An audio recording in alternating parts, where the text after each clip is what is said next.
राधे राधे, हरे कृष्णा। आप सभी का स्वागत है आपके अपने YouTube चैनल पर। आप सभी का दिन शुभ और मंगलमय हो, ऐसी हम कामना करते हैं। आज हम सभी इस वीडियो में श्रवण करेंगे मार्गशीर्ष मास के 5वें अध्याय की कथा।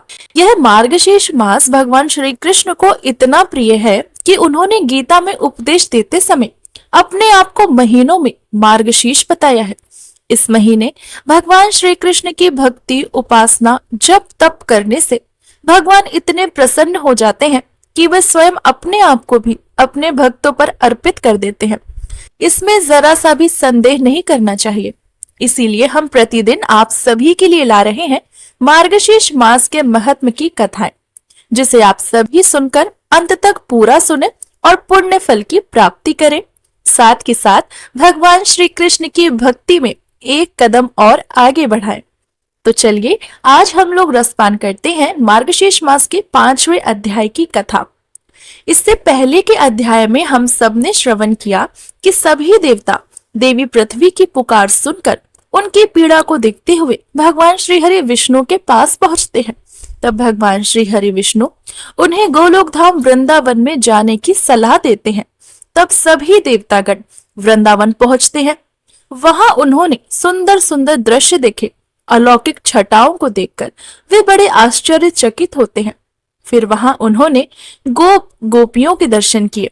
साथ ही भगवान श्री कृष्ण और उनकी प्रिया श्रीमती राधा रानी के दर्शन भी किए। तब सभी देवताओं ने भगवान श्री कृष्ण और उनकी प्रिया श्रीमती राधा रानी की स्तुति करी और भगवान श्री कृष्ण ने तब देवी पृथ्वी को पीड़ा से मुक्ति दिलाने का आश्वासन देते हुए कहा, मैं स्वयं श्रीमती राधा रानी के साथ तथा अनेक गोपियों के साथ नंदराय जी के ब्रज में अवतार धारण करूंगा और वापस उन सभी देवताओं को अपने अपने धाम पधारने की आज्ञा दी। आइए अब हम आगे का पाठ रसपान करते हैं। श्वेत दीप निवासी श्री विष्णु के श्री कृष्ण के विग्रह में विलीन हो जाने के बाद वहां तुरंत ही शुद्ध स्फटिक के समान गौर वर्ण वाले संकर्षण नामक पुरुष पधारे। वे बड़ी उतावली में थे। उनके सहस्त्रों मस्तक थे तथा वे 100 सूर्यों के समान देप्तिमान हो रहे थे। उनको आया हुआ देखकर सबने उन विष्णु स्वरूप संकर्षण का स्तुति करी। नारद उन्होंने भी वहां आकर मस्तक झुकाकर श्रीमती राधिका की स्तुति करी तथा सहस्त्रों मस्तकों द्वारा भक्ति भाव से उनको प्रणाम भी किया। तत्पश्चात धर्म के पुत्र स्वरूप हम दोनों भाई नर और नारायण वहां पर गए। मैं तो श्री कृष्ण के चरणार बिंदु में लीन हो गया, किंतु नर अर्जुन के स्वरूप में दृष्टि गोचर हुआ। फिर ब्रह्मा, शिव, शेष और धर्म ये चारों वहां पर एक स्थान पर खड़े हो गए। इसी बीच में देवताओं ने वहां दूसरा उत्तम रथ देखा, जो सुवर्ण के सार तत्व का बना हुआ था और नाना प्रकार से रक्त निर्मित उपकरणों से अलंकृत था। वह श्रेष्ठ मणियों के सार तत्व से संयुक्त अग्र शुद्ध दिव्य वस्त्र से सुसज्जित था। श्वेत चंवर तथा दर्पण से अलंकृत सुदर्ण सार निमृत कलश समूह से विराजमान, पराजिता पुष्पों के माला से सजे हुए सुशोभित सहस्त्र पहियों से युक्त मन के समान तीव्र गति में और मनोहर था। ग्रीष्म ऋतु के मध्यकालीन मार्तंड की प्रभा से तिरस्कृत करने वाले वह श्रेष्ठ विमान मोती, माणिक्य और हीरे के समूह से ज्वाजल्यमान जान पड़ रहे थे। उसमें विचित्र पुतलियों, पुष्प, सरोवरों और कानों से उसकी अद्भुत शोभा हो रही थी। हे मुने, वह देवताओं और दानवों के रथों से बहुत बड़ा था।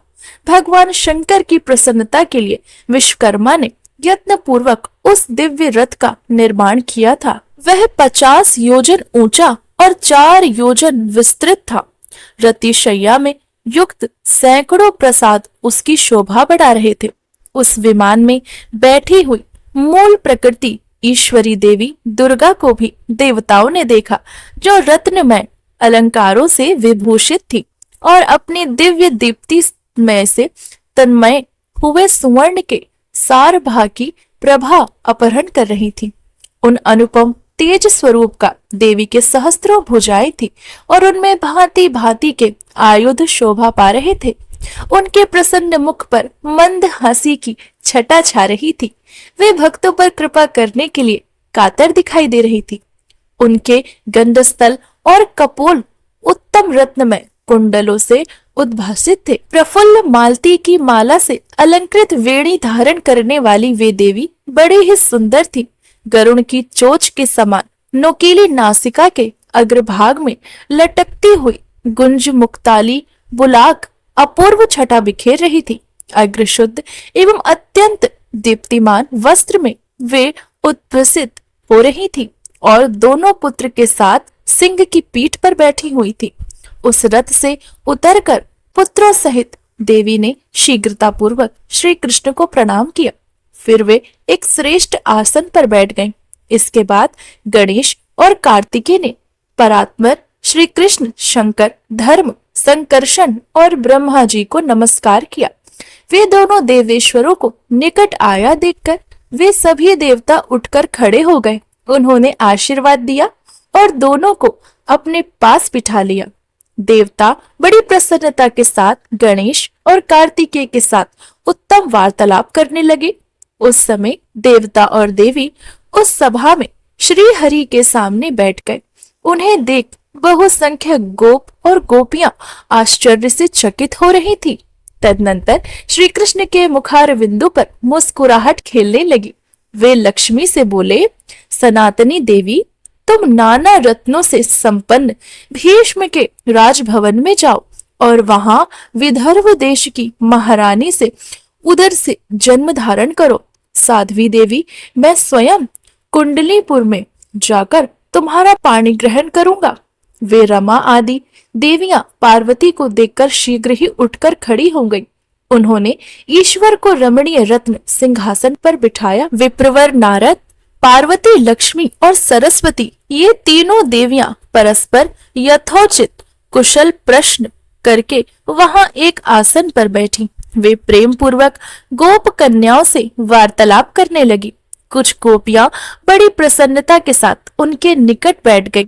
इसी समय जगदीश्वर श्री कृष्ण ने वहां पार्वती से कहा, सृष्टि और संहार करने वाली कल्याणमयी महामाया स्वरूपिणी देवी शुभे, तुम अंश स्वरूप में नंद के व्रज में जाओ और वहां नंद जी के घर में यशोदा के गर्भ से जन्म धारण करो।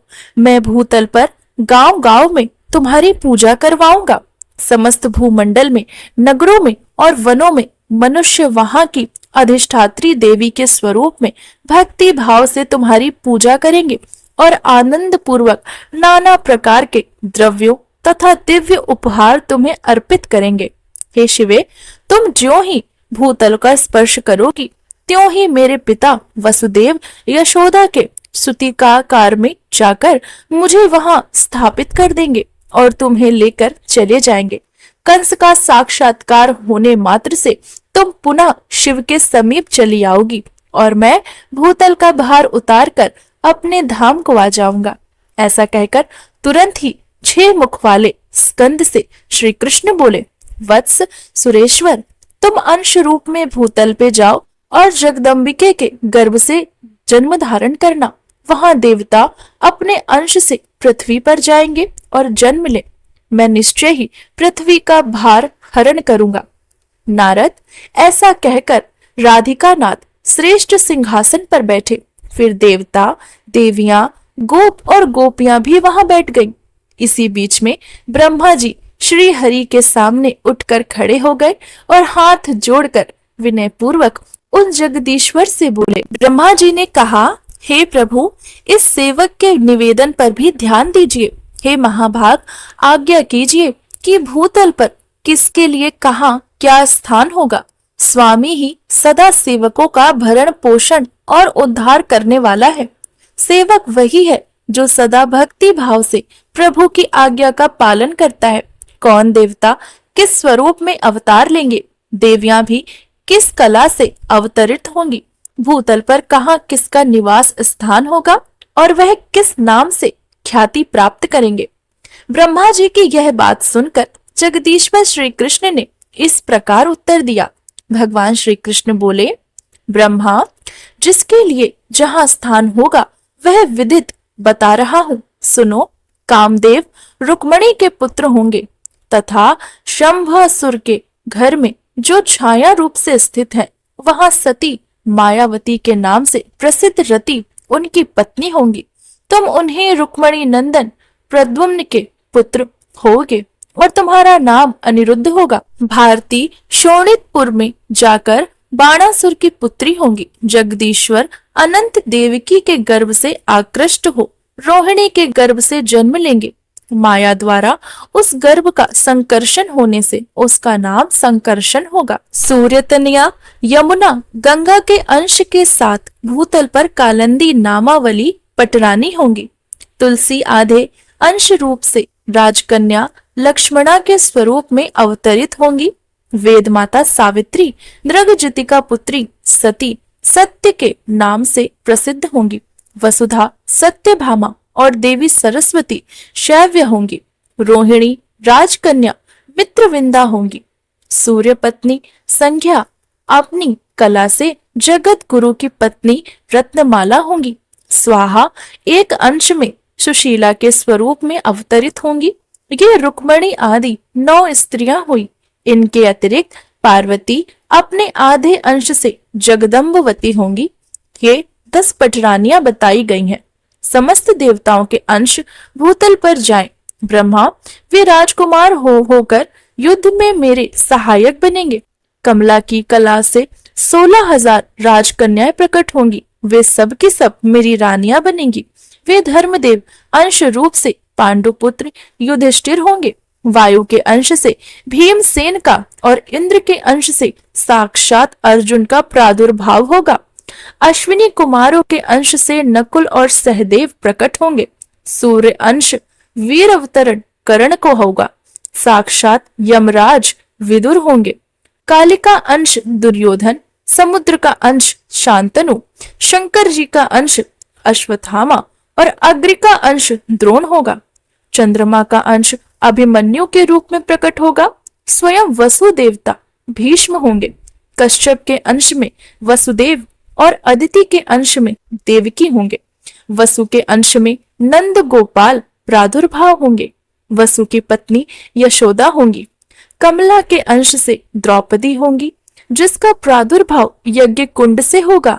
अग्नि के अंश से महाबली दृष्टद्युम्न का जन्म होगा। शतरूपा के अंश से सुभद्रा होंगी, जिनका जन्म देवकी के गर्भ से होगा। देवता लोग भारहारी होकर अपने अंश से पृथ्वी पर अवतरित होंगे। इसी प्रकार देव पत्नियां भी अपनी कला से भूतल पर पधारे। हे नारद, ऐसा कहकर भगवान श्री कृष्ण चुप हो गए। वह सारा विवरण सुनकर प्रजापति ब्रह्मा वहां अपने स्थान पर बैठ गए। देवेश, ही श्री कृष्ण के वाम भाग में वाग्मी देवी सरस्वती थी। दाहिने भाग में लक्ष्मी थी। अन्य सभी देवता और देवी पार्वती सामने बैठी थी। गोप और गोपियां भी उनके सम्मुख ही बैठे थे। श्री राधा श्याम सुंदर के वक्ष स्थल में विराजमान थी। इसी समय व्रजेश्वरी राधा अपने प्रियतम से बोली। श्री राधिका ने कहा, हे नाथ, मैं कुछ कहना चाहती हूँ। प्रभु, इस दासी की बात सुनिए। मेरे प्राण चित्त से निरंतर जल रहे हैं। चित्त छलनी हो रहा है। तुम्हारी ओर देखते समय मैं पलक भर के लिए आंखें बंद करने का, पलक मारने के लिए भी असमर्थ हूँ। फिर प्राणनाथ, तुम्हारे बिना भूतल पर अकेली कैसे जाऊंगी? हे प्राणेश्वर, जीवन बंधो, सच बताओ, वहां गोकुल में कितने काल के पश्चात तुम्हारे साथ मेरा अवश्य मिलन होगा? तुम्हें देखे बिना एक निमिष भी मेरे लिए 100 युगों के समान प्रतीत होता है। वहां मैं किसे देखूंगी, कहाँ जाऊंगी और कौन मेरी रक्षा करेगा? हे प्राणेश, तुम्हारे सिवा दूसरा किसे, पिता, माता, भाई, बंधु, बहन अथवा पुत्र का मैं क्षण भर भी चिंतन नहीं करती हूँ। हे मायापति, यदि तुम भूतल पर मुझे भेजकर माया से आच्छादित कर देना चाहते हो, वैभव देकर भुला देना चाहते हो, तो मेरे समक्ष सच्ची प्रतिज्ञा करो। हे मधुसूदन, मेरा मन रूपी मधुप तुम्हारे मकरंद युक्त चरणार बिंदु में ही नित निरंतर भ्रमण करता रहता है। जहां जहां जिस योनि में भी मेरा ये जन्म होगा, वहां वहां तुम मुझे अपना स्मरण एवं मनवांछित दस्त भाव प्रदान करोगे। मैं भूतल पर कभी भी इस बातों को ना भूलूं कि तुम मेरे प्रियतम श्री कृष्ण हो, मैं तुम्हारी प्रियसी राधिका हूँ तथा हम दोनों का प्रेम सौभाग्य शाश्वत है। हे प्रभु, यह उत्तम वर आप मुझे अवश्य दीजिए। जैसे शरीर छाया के साथ और प्राण शरीर के साथ रहते हैं, उसी प्रकार हम दोनों का जन्म एवं जीवन एक दूसरे के साथ बीते। विभो, यह श्रेष्ठ वर मुझे दे दो। भगवान, भूतल पर पहुंचकर भी कहीं हम दोनों पल भर के लिए भी वियोग ना हो, यह वर मुझे दो। हरे, मेरे प्राणों से भी तुम्हारा शरीर निमृत हुआ है। मेरे प्राण तुम्हारे श्री अंगों से विलग नहीं। मेरी इस धारणा को कौन निवारण कर सकता है? मेरे शरीर से ही तुम्हारी मुरली बनी है, मेरे मन से ही तुम्हारे चरणों का निर्माण हुआ है। तात्पर्य यह है कि मैं तुम्हारी मुरली को अपना शरीर मानती हूँ। मेरे मन तुम्हारे चरणों से कभी विलग नहीं होते। संसार में कितने ही ऐसे स्त्री पुरुष हैं जो सामने एक दूसरे की स्तुति करते हैं, परंतु कहीं भी अपने प्रीतम में निरंतर आसक्त रहने वाली मुझ जैसी प्रियसी नहीं है। तुम्हारे शरीर के आधे भाग में कितने मेरे निर्माण हुए, हम दोनों में भेद ही नहीं है। अतः मेरा मन निरंतर तुम्ही में लगा रहता है। मेरी आत्मा, मेरा मन और मेरे प्राण जिस तरह तुम में स्थापित है, उसी तरह तुम्हारे मन, प्राण और आत्मा भी मुझ में ही स्थापित है। अतः विरह की बात कानों में पड़ते ही आंखों का पलक गिरना बंद हो गया है। हम दोनों आत्माओं के मन, प्राण निरंतर दग्ध हो रहे हैं। तब भगवान श्री कृष्ण ने बोला, देवी, उत्तम आध्यात्मिक योग शोक का उच्छेदन करने वाला होता है, अतः उसे बताता हूँ, सुनो। यह योग निद्रा के लिए भी दुर्लभ है। सुंदरी, देखो, सारा ब्रह्मांड आधार और आधेय के रूप में विभक्त है। इसमें भी आधार से पृथक आधेय की सत्ता संभव नहीं है। फल का आधार है फूल, फूल का आधार है पल्लव, पल्लव का आधार है तना या डाली, और उसका भी आधार स्वयं वृक्ष है। वृक्ष का आधार अंकुर है जो बीज की शक्ति में संपन्न होता है। उसी अंकुर का आधार बीज है। बीज का आधार है पृथ्वी, पृथ्वी के आधार है शेषनाग, शेष के आधार कच्छप, कच्छप का आधार है वायु, और वायु का आधार हूं मैं। मेरी आधार स्वरूप का तुम हो, क्योंकि मैं सदा तुम में ही स्थित रहता हूँ। तुम शक्तियों का समूह, मूल प्रकृति ईश्वरी हो। शरीर रूपिणी तथा त्रिगुणाधारा स्वरूपिणी भी तुम ही हो। मैं तुम्हारा आत्मा निरी हूँ। तुम्हारा संयोग प्राप्त करके ही चेष्टावान होता हूँ। शरीर के बिना आत्मा कहाँ है और आत्मा के बिना शरीर कहाँ है? हे देवी, शरीर और आत्मा दोनों की प्रधानता है। बिना देह के संसार कैसे चल सकता है? राधे, हम दोनों कहीं भेद नहीं है। जहाँ आत्मा है वहाँ शरीर है। हम दोनों एक दूसरे से अलग नहीं है। जैसे दूध में धवलता, अग्नि में दाहिका शक्ति, पृथ्वी में गंध और जल में शीतलता, उसी तरह तुम में मेरी स्थिति है। धवलता और दुग्ध में दही का शक्ति और अग्नि में, पृथ्वी में गंध में तथा जल में शीतलता जैसे भेदभाव है, उसी तरह हम दोनों में भेद नहीं है। मेरे बिना तुम निर्जीव हो और तुम्हारे बिना मैं अदृश्य हूँ। सुंदरी, तुम्हारे बिना मैं संसार की सृष्टि नहीं कर सकता, यह निश्चित बात है। ठीक उसी तरह जैसे कुम्हार मिट्टी के बिना घड़ा नहीं बना सकता, सुनार सोने के बिना आभूषण का निर्माण नहीं कर सकता, स्वयं आत्मा जैसे नित्य है, उसी प्रकार साक्षात प्रकृति स्वरूप तुम भी नित्य हो। तुम में संपूर्ण शक्तियों का समाहार संचित है। तुम सबकी आधारभूता और सनातनी हो।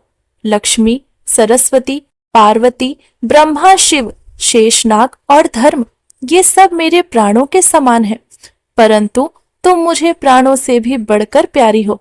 राधिके, ये सब देवता और देवियां मेरे निकट हैं, परंतु तुम यदि इनमें अधिक ना होती तो मेरे वक्ष स्थल में कैसे विराजमान हो सकती थी। हे सुशीले राधे, आंसू बहाना छोड़ो, साथ ही इस निसफल भ्रम का परित्याग करो। शंका छोड़कर निर्भीक भाव से वृषभानु के घर में पधारो। सुंदरी, 9 मास के कलावतारी के पेट में स्थित गर्भ को माया द्वारा वासु के भरकर रोके रहो। 10वां महीना आने पर तुम भूतल पर प्रकट हो जाना। अपने दिव्य स्वरूप का परित्याग करके शिशु रूप धारण कर लेना। जब गर्भ से वायु के निकलने का समय हो, तब कालावती के समीप पृथ्वी पर नग्न शिशु के रूप में गिरकर निश्चय ही रोना। साध्वी, तुम गोकुल में अयोनिजा रूप से प्रकट होगी। मैं भी अयोनिज स्वरूप में ही अपने आप को प्रकट करूंगा, क्योंकि हम दोनों का गर्भ में निवास होना संभव नहीं है। मेरे भूमि पर स्थित होते ही पिताजी मुझे गोकुल में पहुंचा देंगे। वास्तव में कंस के भय का बहाना लेकर मैं तुम्हारे लिए ही गोकुल जाऊंगा। कल्याणी, यह वहां यशोदा के मंदिर में मुझे नंद नंदन को प्रतिदिन आनंद पूर्वक देखोगी और हृदय से लगाओगी। राधिके, मेरे वरदान से तुम्हें समय पर मेरी स्मृति होगी और मैं तुम्हारे साथ वृंदावन में नित्य स्वच्छंद विहार करूंगा। सुशीला आदि जो 33 तुम्हारी सखियां हैं, उनके साथ अन्याय बहुसंख्यक गोपियों के साथ तुम गोकुल में पधारो। असंख्य गोपियों को मैं अमृत तोम एवं परिमित वाणी द्वारा समझा बुझाकर आश्वासन दे गोलोक में ही रखकर तुम्हारे गोकुल जाना है। हे राधिके, मैं भी इन असंख्य गोपों को यहीं स्थापित करके पीछे से वसुदेव जी के निवास स्थान मथुरापुरी में पदार्पण करूंगा। मेरे प्रिय से प्रिय गोप बहुत बड़ी संख्या में मेरे साथ क्रीड़ा के लिए व्रज चले और वहां गोपों के घर में जन्म ले। नारद, यूं कहकर श्री कृष्ण चुप हो गए। देवता देवियां गोप गोपियां वहां ठहर गईं। ब्रह्मा शिव धर्म शेषनाग पार्वती लक्ष्मी और सरस्वती ने बड़ी प्रसन्नता के साथ परात्पर श्री कृष्ण का स्तवन किया। उस समय उनके विरह ज्वाला से व्याकुल तथा प्रेम विहल गोपों और गोपियों ने भी भक्ति भाव से वहां श्री कृष्ण की स्तुति करके उनके चरणों में मस्तक झुकाया। विरह ज्वाला से कातर हुई पूर्ण मनोरथा राधा ने भी अपने प्राणाधि प्रीतम हृदय वल्लभ श्री कृष्ण का भक्ति भाव से स्तुति की। उस समय श्री राधिका के नेत्रों में आंसू भरे हुए थे। वे अत्यंत दीन और भय से व्याकुल दिखाई देती हैं। उन्हें इस अवस्था में देखकर स्वयं श्री हरि ने उन्हें सांत्वना देने के लिए यह सच्ची बात कही। श्री कृष्ण बोले, प्राणाधिके महादेवी, सुस्थिर हो जाओ, भय का त्याग करो। जैसी तुम हो वैसा ही मैं हूँ। मेरे रहते तुम्हें क्या चिंता है। श्री दामा के शाप की सत्यता के लिए कुछ समय तक मेरे साथ तुम्हारा वियोग होगा। तदनंतर मैं मथुरा आऊंगा। वहां भूतल का भार उतारना, माता पिता को बंधन से छुड़वाऊंगा। माली दर्जी और कुब्जा उद्धार करके कालियावन को मारकर मुचकुंद को मोक्ष देकर द्वारिका का निर्माण, राजसु यज्ञ का दर्शन, 16,110 राजकन्याओं के साथ विवाह करूंगा। शत्रुओं का दमन, मित्रों का उपकार, वाराणसी पुरी का दहन, बाणासुर की भुजाओं को काटना, पारिजात का अपहरण, अनन्याय कर्मों का संपादन, प्रभात शरीर तीर्थ भी यात्रा में जाना, वहां मुन्नी महामुंडलिका का दर्शन करना, व्रज के बंधुओं से वार्तालाप, पिता के यज्ञ का संपादन, वही शुभ बोल में पुनः तुम्हारे साथ मिलन तथा गोपियों का साक्षात्कार आदि कार्य मुझे करना है। फिर तुम्हें आध्यात्म ज्ञान का उपदेश देकर वास्तव में तुम्हारे साथ नित्य मिलन का सौभाग्य प्राप्त करूंगा। इसके बाद मेरे साथ दिन रात तुम्हारा संयोग बना रहेगा, कभी क्षण भर के लिए भी वियोग नहीं होगा। इतना ही नहीं, वहां से तुम्हारे साथ मेरा पुनः व्रज में आगमन होगा। हे प्राण वल्लभे, वियोग काल में भी स्वप्न में तुम्हारे साथ मेरा सदैव मिलन होता रहेगा। तुमसे बिछुड़कर द्वारिका में जाने पर मेरे और मेरे नारायण अंश के द्वारा उपयुक्त कार्य संपादित होंगे। फिर वृंदावन में तुम्हारे साथ मेरा निवास होगा। फिर माता पिता तथा गोपियों के शोक का पूर्णतः निवारण होगा। भूतल का भार उतार कर तुम्हारे और गोप गोपियों के साथ मेरा पुनः गोलोक में आगमन होगा। राधे, मेरे अंशभूत जो नित्य परमात्मा नारायण है, वे लक्ष्मी और सरस्वती के साथ वैकुंठ लोक को पधारेंगे। धर्म और मेरे अंश का निवास स्थान श्वेत द्वीप में होगा। देवताओं और देवियों के अंश भी अक्षय धाम को पधारेंगे। फिर इसी गोलोक में तुम्हारे साथ मेरा निवास होगा। हे कांते, इस प्रकार समस्त भावी शुभाशुभ का वर्णन मैंने कर दिया है। मेरे द्वारा जो निश्चय हो चुका है उसका कौन ही निवारण कर सकता है।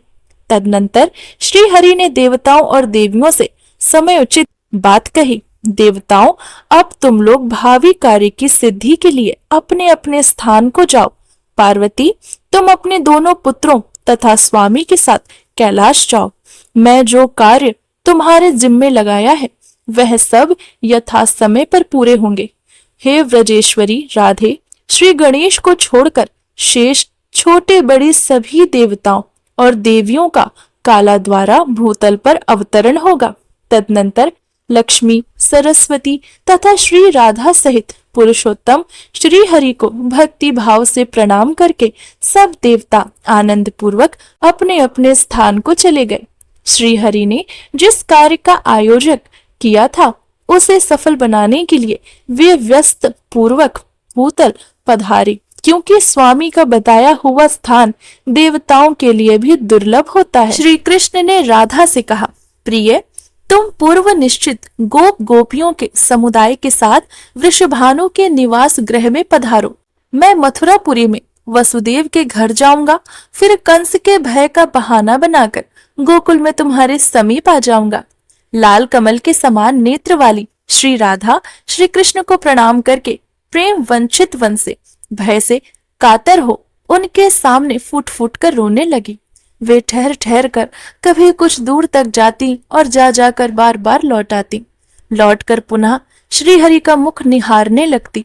सती राधा शतकाल की पूर्णिमा के चंद्रमा की कांति सुधा से पूर्ण प्रभु के मुख चंद्रिका सौंदर्य माधुरी का अपने निमेष हरित नेत्र चकोर द्वारा पान करती थी। तदनंतर परमेश्वरी राधा प्रभु की 7 बार परिक्रमा करके 7 बार प्रणाम करके अंतर पुनः श्री हरि के सामने खड़ी हो गई। इतने में ही करोड़ों गोप गोपियों का समूह वहां पर आ पहुंचा। उन सब ने साथ श्री राधा पुनः श्री कृष्ण को प्रणाम किया। तत्पश्चात 33 सखी स्वरूप गोप किशोरियों साथ गोप समूह के साथ सुंदरी श्री राधिका श्री हरि को मस्तक झुकाकर भूतल के लिए प्रस्थित हुई। वे सब के सब श्री हरि के बताए हुए स्थान नंद गोकुल को गए। फिर राधा वृषभानु के घर में और गोपियां अनन्य गोपों के घर में गई। गोप गोपियों सहित श्री राधा के भूतल पर चले जाने पर श्री हरि भी शीघ्र ही वहां पहुंचने के लिए उत्सुक हुए। गोलोक के गोपों और गोपियों से बात करके वहां अपने अपने कामों में लगाकर मन की गति से चलने वाले जगदीश्वर श्री हरि मथुरा में जा पहुंचे। पहले देवकी और वसुदेव के जो पुत्र हुए उन्हें कंस तत्काल मार डालता था। इस तरह उनके 6 पुत्रों को उसने काल के गले में डाल दिया था। देवकी का 7वां गर्भ शेष नाग का अंश था, जिसे योग माया ने खींचकर गोकुल में निवास करने वाली रोहिणी जी के गर्भ में स्थापित कर दिया था। फिर वह श्री हरि की आज्ञा से चली गई। अब इसके आगे क्या क्या हुआ ये सब हम लोग श्रवण करेंगे कल के अध्याय अर्थात मार्गशीर्ष मास के 6ठे अध्याय में। आइए अब हम सब मिलकर श्रवण करते हैं मधुराष्टकम और श्री कृष्ण चालीसा का पाठ। मधुराष्टकम। अधरम मधुरम वदनम मधुरम नयनम मधुरम हसितम मधुरम हृदयं मधुरं गमनं मधुरं मधुराधिपतेरखिलं मधुरं वचनं मधुरं चरितं मधुरं वसनं मधुरं वलितं मधुरं चलितं मधुरं भ्रमितं मधुरं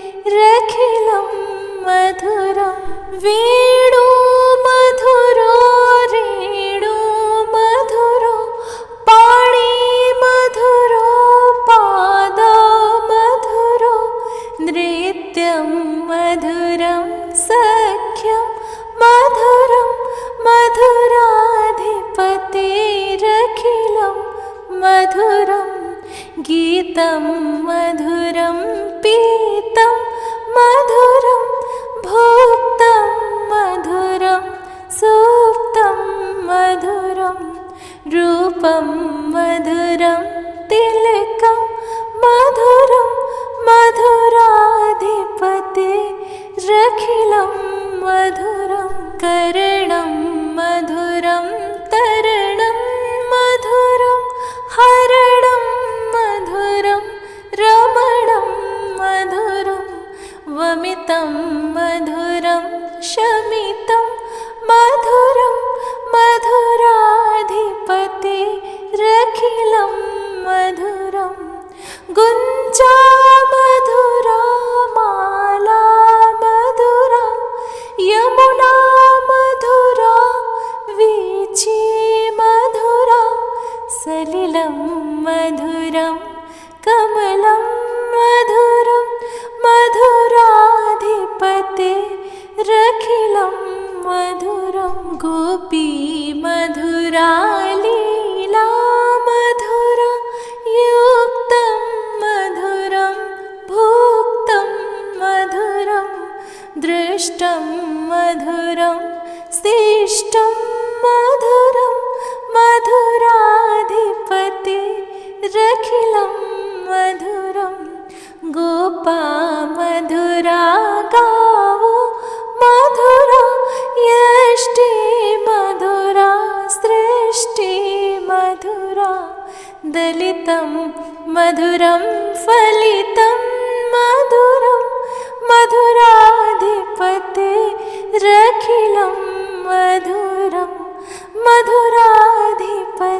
मधुराधिपतिरखिलं मधुरम। आइए अब हम लोग श्री कृष्ण चालीसा श्रवण करते हैं।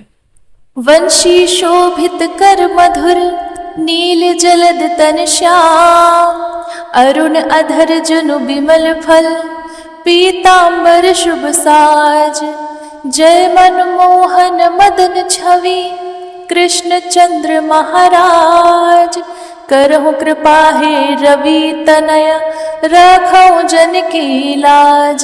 जय यदुनंदन जय जगवंदन जय वसुदेव देव की नंदन जय यशोदासुत नंद दुलारे जय प्रभु भक्तन के दृग तारे जय नट नागर नाग नथैया कृष्ण कन्हैया धेनु चुरैया पुनि नख पर प्रभु गिरवर धारो आओ दीनन कष्ट निवारो वंशी मधुर अधर धरि तेरे होवे पूर्ण मनोरथ मेरे आओ पुनि हरि माखन चाखो आओ लाज भारत की राखो गोल कपोल चुबक अरुणाए मृदु मुस्कान मोहिनी डारे रंजित राजीव नयन विशाला मोर मुकुट वैजंती माला कुंडल श्रवण पीत पट आछे काटी किंकड़ी काछन काछे नील जलज सुंदर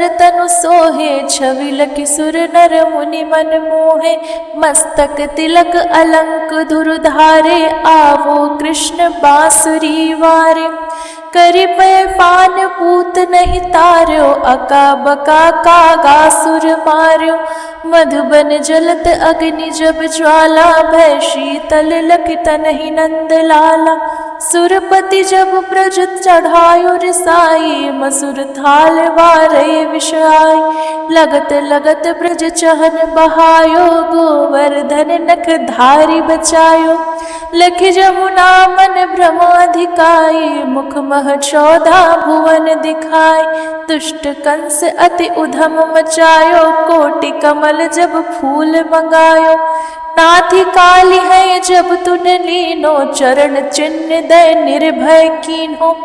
करि गोपिन संग रास बिलासा, सबकी पूरन करि अभिलाषा। केतिक महा असुर संहार्यो, कंसहि केस पकड़हि दई मार्यो। मातु पिता की बंद छुड़ाई, उग्रसेन कह राज दिलाई। मह के मृतक छहो सुत लायो, माति देव की शोक मिटायो। भौमासुर मुर दैत्य संहारी, लाए षटदश सहस कुमारी। दय भी नहीं तृण चीर संहारा, जरा सिंधु राक्षस कह मारा। असुर बकासुर आदिक मार्यो, भक्तन के दब कष्ट निवारो। तीन सुदामा के दुख टार्यो, तंदुल तीन मुट्ठी मुख डार्यो। प्रेम के सागर विदुर घर आयो, दुर्योधन के मेवा त्यागो। लखी प्रेम की महिमा भारी, ऐसे श्याम दीन हितकारी। भारत के पारथ रथ हाक्यो, लिए चक्र कर नहीं भल ताको। निज गीता के ज्ञान सुनाए, भक्तन हृदय सुधा वर्षाए। मीरा थी ऐसी मत वाली, विष पी गई बजा कर ताली। राजा भेजा सांप पिटारी, शाली ग्राम बने बनवारी। निज माया तुम वित ही दिखायो, उरते संशय सकल मिटायो। तब शत निंदा करी तत्काला, जीवन मुक्त भयो शिशुपाला। जब ही द्रौपदी टेर लगाई, दीनानाथ लाज आप बचाई। तुरत ही बसन बने नंदलाला, बढ़े चीर भय अरि मुख काला। असनाथ के नाथ कन्हैया, डूबत भवर बचावत नैया। सुंदर दास आसुर धारी, दया दृष्टि की जय बनवारी। नाथ सकल मम कुमति निवारो, क्षमहु बेगी अपराध हमारो। खोलो पट अब दर्शन दीजय, बोलो कृष्ण कन्हैया की जय।